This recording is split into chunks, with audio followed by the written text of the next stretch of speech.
Hello, and welcome back to Whispering Tales. Tonight's story is one that will crawl under your skin and stay with you long after it's over. Make yourself comfortable, and let's press play. Tonight's story is one that will make you question every sound you hear in the dark. It's about a voice that shouldn't exist, and yet, somehow, it does. When I first moved into the old two-story house, the basement was the last place I wanted to be. The air down there was damp, almost sticky, and smelled faintly of mildew and something metallic. The previous owner had passed away years ago, and his distant relatives had sold the place as is. That meant I inherited not just the creaking floors and peeling wallpaper, but also everything left behind in the shadows. It was my third night in the house when the power flickered during a storm. I grabbed a flashlight and decided to check the basement fuse box, my footsteps echoing too loudly in the narrow wooden staircase.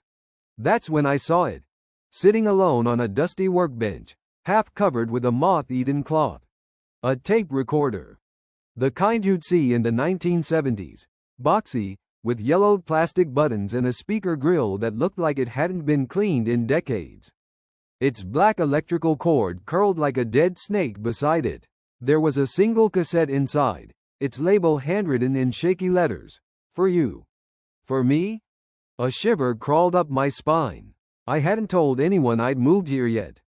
Curiosity won over common sense. I plugged the recorder into the wall, and to my surprise, it hummed to life immediately, as if it had been waiting. My finger hovered over the play button for a second too long. The rational part of me whispered, "Don't." But the storm outside seemed to muffle the world, and in that bubble of isolation, I pressed it. A crackle, then a low, slow breath that sounded uncomfortably close to the microphone. "Hello, Daniel." My heart nearly stopped. That was my name, my full name.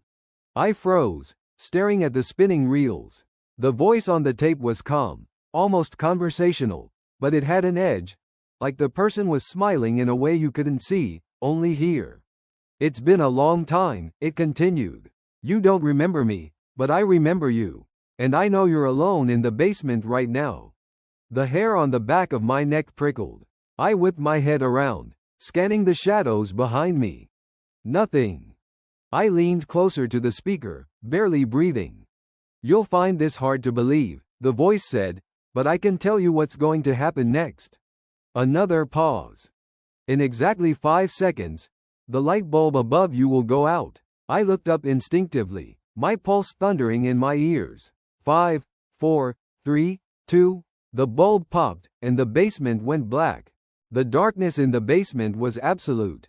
Without the faint glow of the single bulb, I couldn't even see my own hand in front of my face. My flashlight was still in my pocket, but my fingers were trembling so badly it took me 3 tries to pull it out.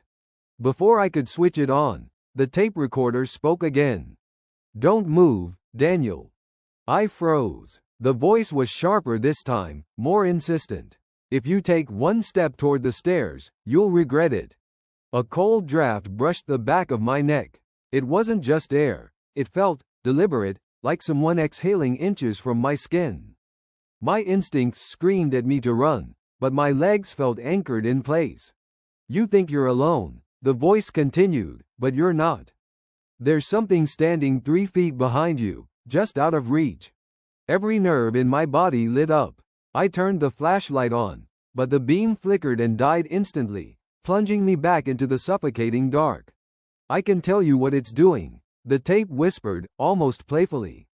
"It's leaning closer now. Its face is right next to yours."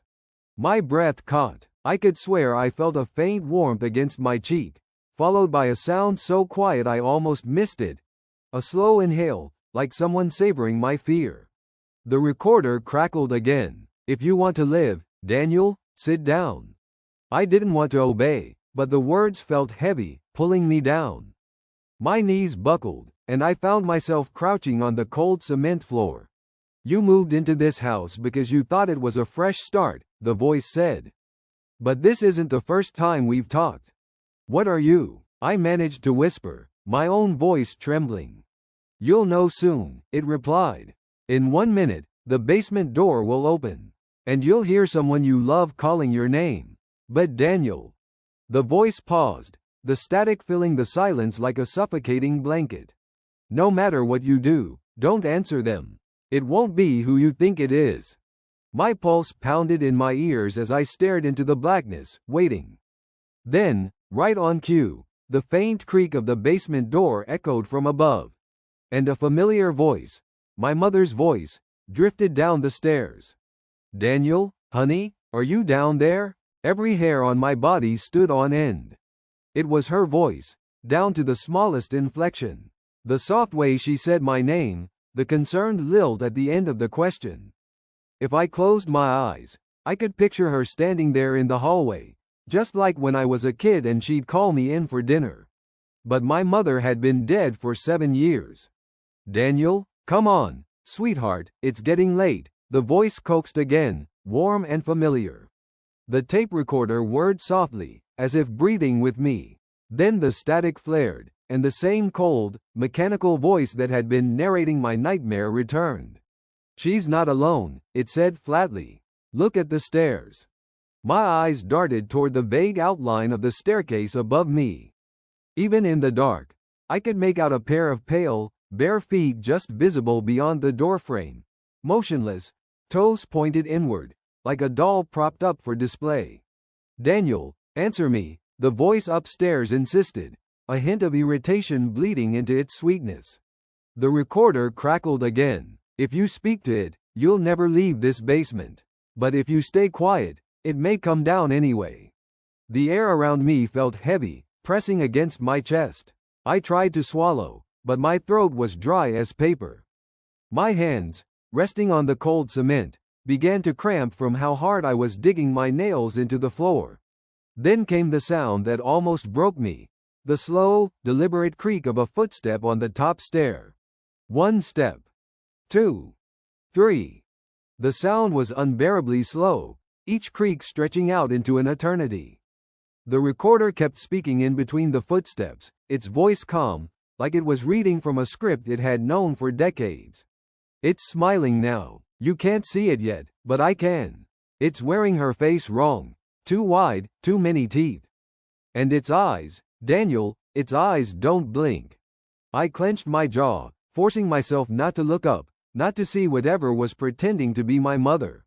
The footsteps stopped halfway down. Silence. Then, in the pitch black, I heard a wet, unnatural sound, like lips parting, but deeper. A whisper followed, so close it felt like it was inside my ear. Daniel, why are you hiding from me? I nearly screamed, but bit down hard on my tongue until I tasted blood. My pulse was so loud I almost didn't hear the next part. The recorder clicked once more, its voice lowering to a near growl. You have 30 seconds to run. 30 seconds. The words hit me like a blow to the chest. My body refused to move at first, as if my muscles were stuck in the same paralysis that had been gripping my mind since I pressed play. The recorder clicked again. 27. That was enough. I shot to my feet, nearly tripping over the tangle of extension cords littering the basement floor. My eyes darted to the narrow wooden steps that led up to the kitchen. 25. I grabbed the railing and pulled myself up, 2 steps at a time. My breath was ragged, each inhale sharp and cold in my throat. I could feel it, whatever had been on the stairs before, moving just out of my vision. 22. The voice was steady, measured. No panic, no rush. It was savoring this. I risked a glance behind me. The space between the basement and the top floor was nothing but shadow now, except for movement. Something tall, impossibly tall, was unfolding itself in the dark. I caught the pale glint of teeth before I whipped my head forward again. 20. I slammed into the basement door at the top of the stairs, fumbling for the handle. My palms were slick with sweat, and the metal was icy cold. I twisted. It wouldn't budge. 18. I yanked harder, my shoulder slamming against the wood. The door shuddered but stayed locked. My heart pounded so violently it felt like my ribs would crack. 17. That was when I realized the voice wasn't just coming from the recorder anymore. It was coming from right behind my ear. The warmth of breath grazed my neck. My skin crawled, every nerve screaming for me to move. 15. Something cold and dry brushed against the back of my hand, still clutching the door handle. Long fingers, too many joints. I screamed and slammed my elbow backward. It connected with something that felt like wet clay. The hiss that followed was not human. 13. I threw my weight into the door one last time, and it burst open. I stumbled into the kitchen, my bare feet slapping against the linoleum. The recorder clicked from somewhere in the darkness below. 10. The number echoed up the stairwell, slow and patient. It wasn't counting down to my escape. It was counting down to when it would catch me. The air in the basement was suffocating now, thick with the smell of mildew and something sharper, like burnt metal. My flashlight trembled in my hand, the beam jittering across the damp stone walls. I knew I should run. I knew I should get out of this house. But the recorder kept playing, and the voice kept speaking my name. It wasn't just saying it anymore.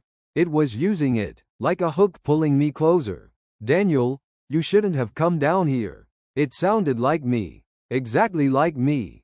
I froze. The tiny red reel on the tape spun lazily, the hiss of the recording filling the silence between words.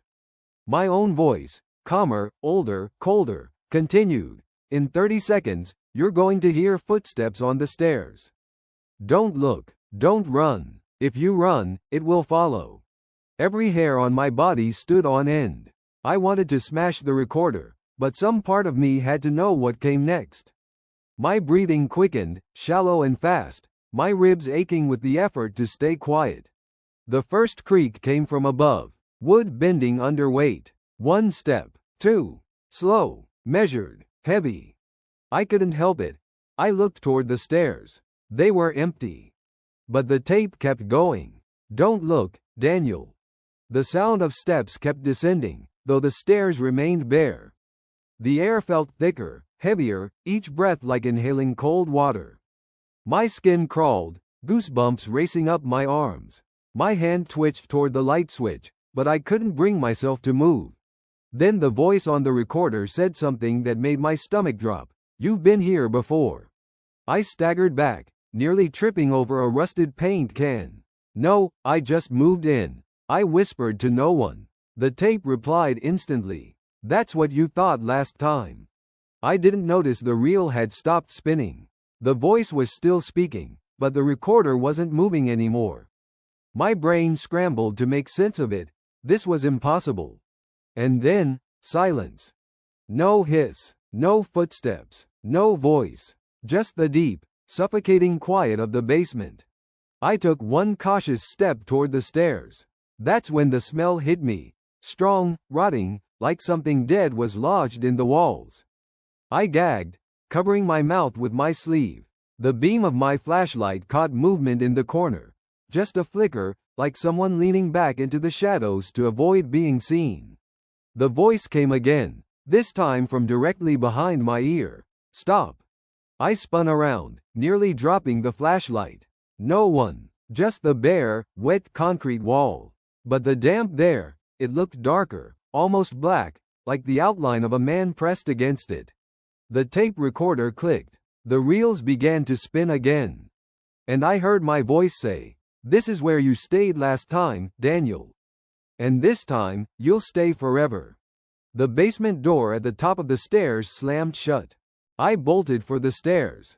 My boots slapped against the damp concrete, each step echoing too loud in the tight space. I didn't care anymore about the voice or the tape. I just needed to get out. My hand grabbed the railing, cold and slick under my palm, and I took the first step. Click. The tape recorder started playing on its own again. But the sound wasn't coming from the basement floor anymore. It was upstairs. In the kitchen. "Daniel," my voice was calm, almost pitying. "Why do you always run?" I froze mid-step, my breathing loud in my ears. The voice was wrong now, not just older, but heavier, layered, as if there were more than one me speaking in unison. The basement light flickered once, twice, then died, plunging me into a darkness so total that I couldn't see my own hands. Panic clawed at my chest. I started climbing faster, but my foot hit something on the third step, a step that had been clear a moment ago. It was soft, warm, breathing. A whisper rose inches from my ear. Stay. I shoved past, scrambling up the stairs, my fingers groping for the door handle in the dark. When I finally found it, I yanked. It didn't budge. I twisted harder, the old brass groaning in my grip, but it felt like something on the other side was holding it shut. The tape recorder upstairs clicked again. Now it was laughing. Not just my laugh. A chorus of overlapping chuckles, wheezes, and breathless, ugly mirth that made my skin crawl. Then my own voice said, slow and deliberate, if you open that door, Daniel, you'll only come back here. You always do. The smell of rot surged stronger, like a wave breaking over me. My eyes watered. Behind me, on the basement floor, footsteps began to circle, slow, heavy, dragging steps, like someone walking barefoot on wet stone. I pounded on the door. Help, somebody, please. No answer, only the sound of those steps getting closer. And then, light. A thin, golden line appeared around the frame of the basement door, bright enough to burn against the dark. I didn't question it. I twisted the handle one more time, and it gave way. I tumbled into my kitchen. The air was warm, safe. Morning sunlight streamed through the window. For a moment, I thought I'd imagined it all. The basement door stood behind me, closed as if it had never been touched. On the counter sat the tape recorder. Still, silent.